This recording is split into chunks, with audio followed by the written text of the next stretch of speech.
ผู้นี้แหละเนาะได้ไปขายอะไรซื้อสุดให้ลูกสาวเนาะซื้อข้าวฮะอ้าวลูกสาวสิเข้าโรงเรียนน่ะเด้จึงได้สุดให้ลูกสาวแล้ว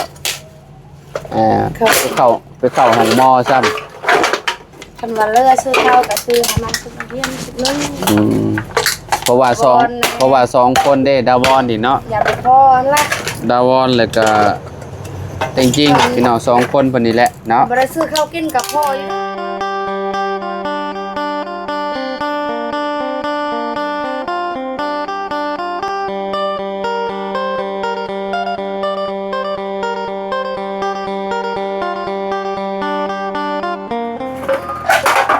โอ้โธ่เปิดภาพมาบัดนี้พี่น้อยเนาะท้องผ้าแจ้งจังปางขักปัญญาพี่น้อยเนาะมาอยู่กับครอบครัวน้องเต็งจริงเพิ่นบาดนี้พี่น้อยเนาะน้องเต็งจริงเพิ่นกับซอยเวียกซอยแม่อยู่พี่น้อยเนาะซอยทับกระป๋องพี่น้อยกระป๋องมีทุกอย่างเลยกระป๋องน้ำอย่างสปอนเซอร์น้ำกระทิงแดงน้ำเบียร์พี่น้อยเนาะมีหมดเลยมีสารพัดขวดพี่น้อยเนาะก่อนอื่นก็สบายดีอีกทีหนึ่งเด้อพี่น้องเด้อเนาะปลุกทางตู้สบายดีตู้น้อยเจ้าสบายดีเด้อสบายดีสาวีน้องเต็งจริงเนาะถูกเป็นอยู่บ่เต็งจริงเป็นอยู่เนาะขายคือสิขายหลายรอบแล้วนี่เนาะสองเท่าเดียวฮะสองก็ตัวนี้สองเท่านี้ขาย2เท่านี้บ่มัดเลยเท่าแรกได้เท่าใดก็เท่าลำลาวเลยได้บ่ล้านหนึ่ง2 ล้านสุดเขากินเพราะว่าช่วงนั้นได้ยินเพิ่นว่าถูกพอได้ซื้อข้าวนิดหน่อยเนาะซื้อข้าวกินลูกว่าท่านโกข้าวซอมหนึ่งก็เท่าไร600,000ปลายแหละพี่น้อยเนาะ650,000 670,000ประมาณนี้แหละเนาะประมาณ 1,000 บาทนะว่าไงเนาะบ่ใส่ถุงมืออันจริงๆบ่ใส่ถุงมือเฮ็ดแบบคือไม่ค้อนจับนี่มันจังไงอันค้อนทุบนะมันจังจับมันจังถนัดมือยิมบอสวีนี่เฮ็ดแบบนี้นะบักออกแล้วก็จับมือเดียวก็ทุบได้นี่นั่นฮะน่ากำลังตาเจอเป็นเฮ็ดทุบแบบนี้เจ็บมือขนาดแล้วของน้ำมันพอดีแหละเนาะได้ไปขายอะไรซื้อสุดให้ลูกสาวเนาะซื้อข้าวฮะอ้าวลูกสาวสิเข้าโรงเรียนน่ะเด้จึงได้สุดให้ลูกสาวแล้วไปเข้าห้องมอซ้ำคันว่าเลือซื้อข้าวกับซื้อให้มันซื้อเรียนนึงเพราะว่าสองคนเด้ดาวอนดิเนาะอย่าไปพอละดาวอนแล้วก็จริงๆพี่น้อง2คนเพิ่นนี่แหละเนาะบ่ได้ซื้อข้าวกินกับพ่ออยู่ดอกชุดเนาะพ่ออันนี้ซื้อข้าวกินช่วงฝนตกเนี่ยเราบ่ได้ไปใส่นั่นบ่เราบ่ได้ไปหาชายเลยผัวเจ้าบ่ได้ไปตั้งแต่วันที่1บ่ตั้งแต่ฝนตกบ่แต่ฝนเริ่มตกอันละแบบว่าขาขายยังบ่ได้เลยไก่ก็บ่ได้อันนั้นบ่มีเลยเหมือนบ่คันดำเนี่ยกิจิตอันว่าซื้อมาป้าอยู่เฮือนก็มันเงาเดี๋ยวแบบฝนตกมันขายบ่ได้เนาะมันขายบ่ออกเนาะฝนตกก็ได้พี่น้อยเนาะก็ต้องทำใจแล้วเนาะถ้าเนี่ยเราว่าสิมื้อสวรรค์มื้อนะมื้อสวรรค์บ่ซื้อไก่อยู่สวรรค์เนาะได้แดดออกมาแล้วพี่น้อยเนาะถูกมองแดดพอดีเลยบาดนี้จริงๆนะโอ้ยพี่น้อยเนาะโอ้ยตะกี้ยังไปหารับจ้างขนมันต้นตากแดดเนาะมีเฮือนแล้วก็ต้องมีอันน่ะเขากินอีกพี่น้อยเนาะก็ใครกลัวบ่มีเฮือนอยู่ได้เนาะพันเท่า5เข้าเลยไป1-2 โลก็พอพันเท่าหมื่นเท่าล้านเท่าพุ่นแหละเนาะมีแต่ มีแต่หานี่อันน่ะหาซื้อข้าวให้ลูกกินบาดนี่ตะกี้ยังว่ากังวลว่าย่านอันน่ะบ่มีเฮือนอยู่เนาะนี่อยู่กับต๊อบหลังนี่แหละพี่น้องเนาะปัจจุบันนี่ก็เป็นบ่อนตากผ้าเนาะโอ้ดีกว่าอันน่ะไรนี่ดีกว่าม่างถิ่มได้นี่เนาะเอาไว้ตากผ้าเวลาฝนตกฝั่งนี้ก็จะเป็นห้องน้ำเพิ่นบาดนี่มีห้องน้ำแล้วมีน้ำใช้โอ้ครบแล้วบาดนี่พี่น้องเอ้ยเนาะจริงๆน่ะเพิ่นไปโรงเรียนสิลำบากเพราะว่ารถเพิ่นยังบ่มีพี่น้อยเนาะบ่มีรถจักรนะเนาะถ้ารถ ละ2พี่น้องไป ถ้ารถจักรก็รถจักรพ่อเพิ่นนี่แหละรถจักรอันคันนี้แหละพี่น้อง แต่พอบ่ได้ไปหาคายเขียนไปอยู่เนาะ ขี่รถไฟฟ้าเพิ่นเบิดเนาะ ที่ลมผ้ามันดงบ่ได้ฮอดซ้ำสเก็ตพีบ่ได้ฮอดเลย ลองอันนั้นติลองเก็บเงินเลยซื้ออันนั้นใหม่ บ่มีเงิน อันซื้ออันนี้ยังอันแบตมันใหม่นะ แต่เอาละ มีเงิน มันอาจสิได้หลายกว่าเก่านะบ่าวอ่ะ คัน จริง ไปแต่นี่ฮอดมันดงยังไข่อยู่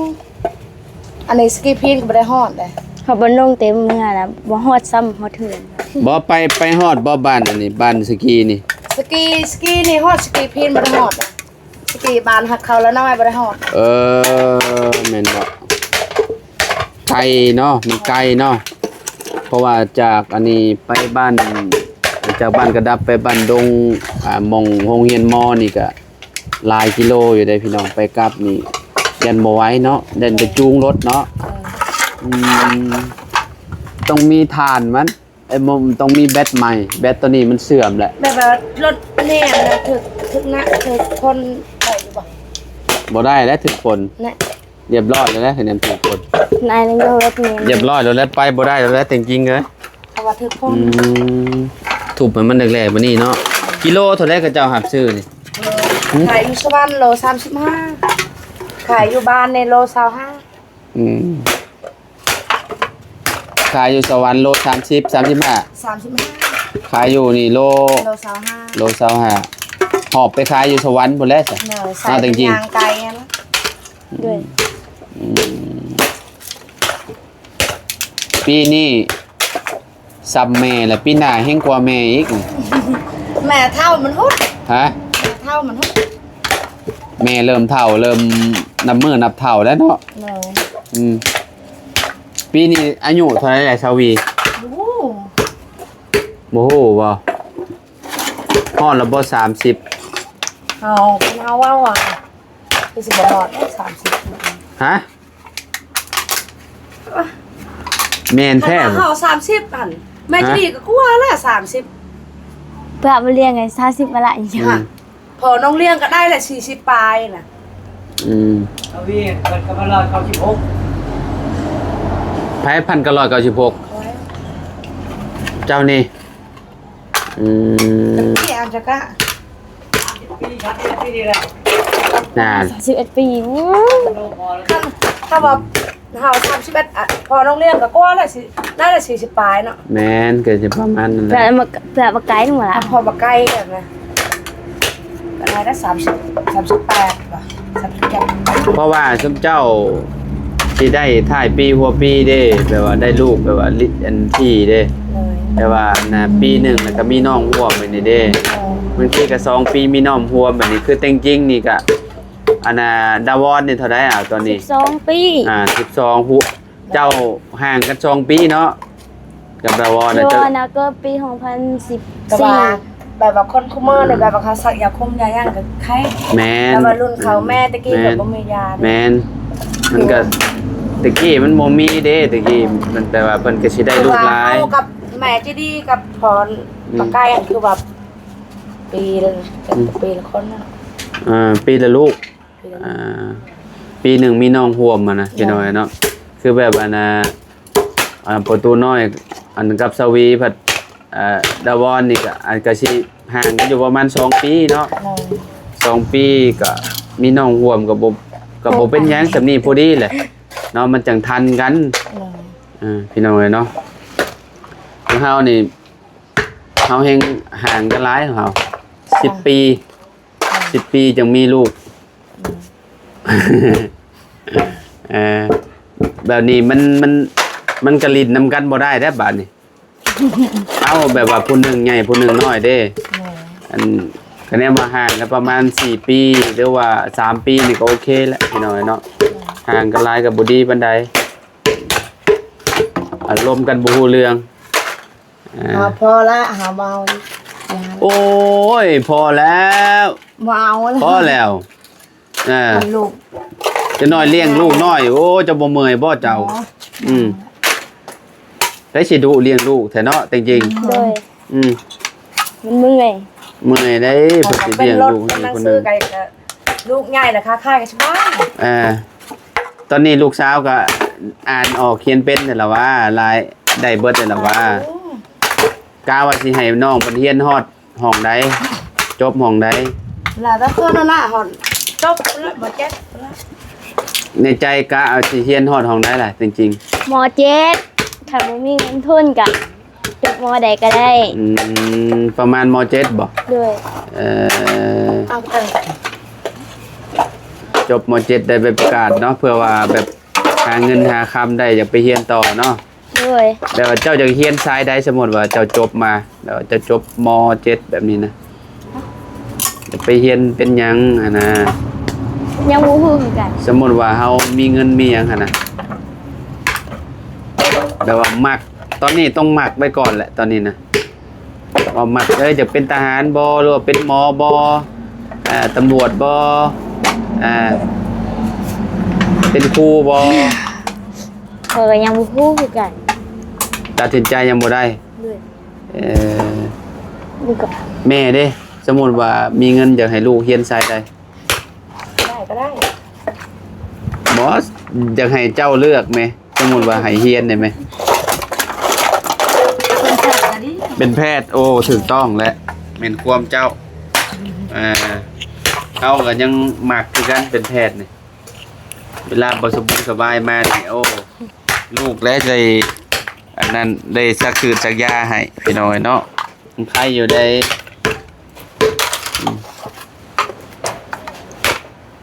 มีเงินนั่นให้ลูกสาวไปโรงเรียนอยู่บ่นี่บ่มี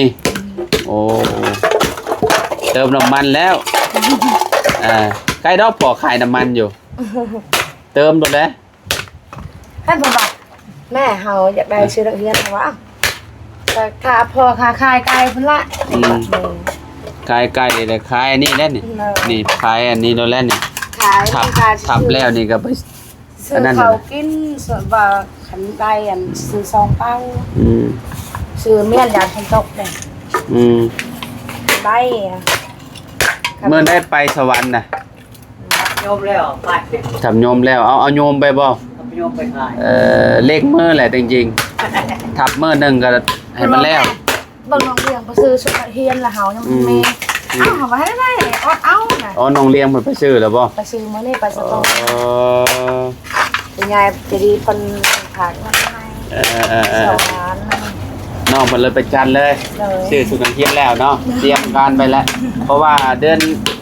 สิมานี่เนาะจริงๆยังบ่ได้จะพื้นบ่ nó mặc cái nó cũng đông bà วันที่จะหาไปจดสื่อว่าน้องใส่ว่า วันที่จะพาไปจดชื่อ ใส่ว่าวันที่จะหาจนหอดวันที่1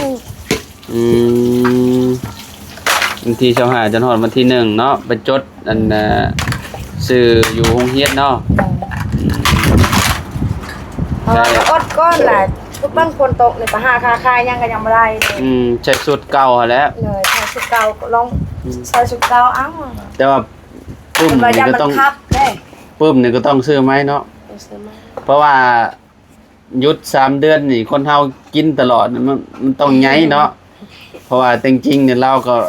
อายุห่างกันประมาณ14ปีหั่นน่ะพี่น้อยเนาะก็ต้อง này xưa mình tàu cao hẳn xưa đúng không xưa cái khắp mà เสื้อตัวเก่าใส่บ่ได้ดอกเขาคิดว่าเราต้องหาตัวใหม่ใส่หาใส่ใหม่ใส่ xưa hay mắn non cả giặc mê gắn บ่ว่า xưa ไป con แล้ว đừng non cả giặc đây gắn บ่ว่าเอ้ยบ่ว่าน้องแล้ว เอาว่าพาวก้อน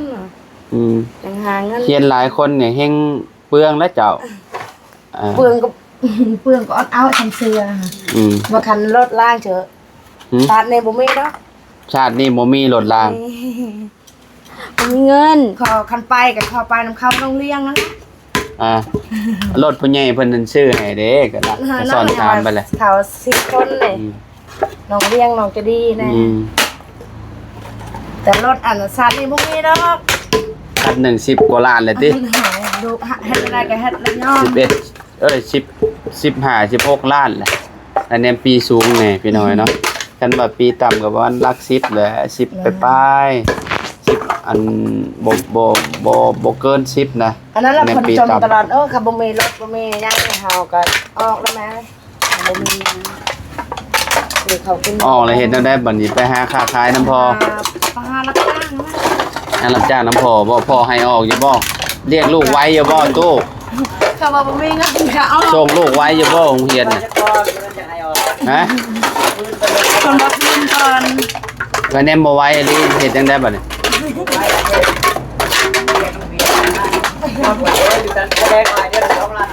เออ เรียนบอกลูกว่าบ่หมายลูกว่าเรียนก่อน สิคืออยู่บ่จริงๆไว้อยู่บ่เคยเฮ็ดเวียกนะอยู่บ่ เคยครับ บ่เคยเฮ็ดยันเนาะเมื่อยเด้ บ่เคยก็ปืนเอาแล้วนะ บ่เคยก็เฮียนฮู้เอา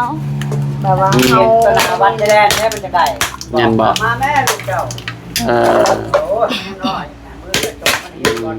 จงเรียนก่อนให้เรียนไปก่อนเรียนได้ซำใดก็เอาซำนั้น ให้คำมาเป็นชื่อเพิ่มไปหลายล้านมันคำมาแล้วเป็นเรียน นั่นเห็นบอกพอบอกอ่านแล้วอันหนังสืออันหนังสือเวียดบ่แม่นหนังสือจีนน่ะ เพราะว่าอีกบ่โดนนี่คือเจ้าเปิดโรงงานนี่เจ้าไปสมัครกับเจ้าก็เอาแล้วแหละนี่โรงงานอยู่นี่ เรียนนี่เรียนก็ให้ผมเป็นหายพออยากขายมันจะอ่านก็เรียกว่าชื่อพวกที่หาแจ้งเนาะ อ่าน ใช่ หนังสือ แอลชื่อมันบ่เฮียนอ่าน อ่าน แอลชื่อตำนานก็ว่า อ่านบัดว่างๆก็อ่านว่างๆก็อ่านไปเนาะ ดินก็เว้นก็บ่ จูทับจูเลย ก็เอาอ่าน กลางคืนอ่านหนังสือกลางคืน ไอ้ที่ให้ว่าดินเงินนี่น้องเองก็ให้เขาเอา เอาเพิ่นจะให้อ่านหนังสือเนาะย้อนจะให้อ่านหนังสือ ให้ลูกกลับนะบ่เป็นหยังดอก ถือไปนำแล้วอ่านในโทรศัพท์ก็มีอยู่ โอ้กันไปแล้วมันผมเปิดเลย อ่านได้เหรอ ได้อยู่หรอว่าภาษาจีน ได้บางค นับเลขนำยังได้อยู่ โอ้ยพี่น้อยเนาะ ผมมีแพทย์สอนพ่อเพิ่นบ่เป็นภาษาจีนเนาะอ่านรับ เจ้าก็สอนภาษาเวียดนามแหละลูกเจ้า ำโอ้เรา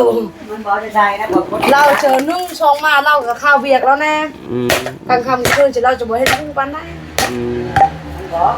คือว่าให้คนเสียงดัง อืมบางทีก็ย่านนะเนาะแต่จริงๆย่านอย่าว่าพอนะพ่อกับแม่เจ้าย่านไผสองคนนี่ เอาเว้ารถแรกสิเป็นหยังเกรงใจ บ่ ย่านพ่อ ฮะ ย่านพ่อบ่ เท่ากัน เท่ากัน แม่กับย่านพ่อกับย่านเบิ่งนี่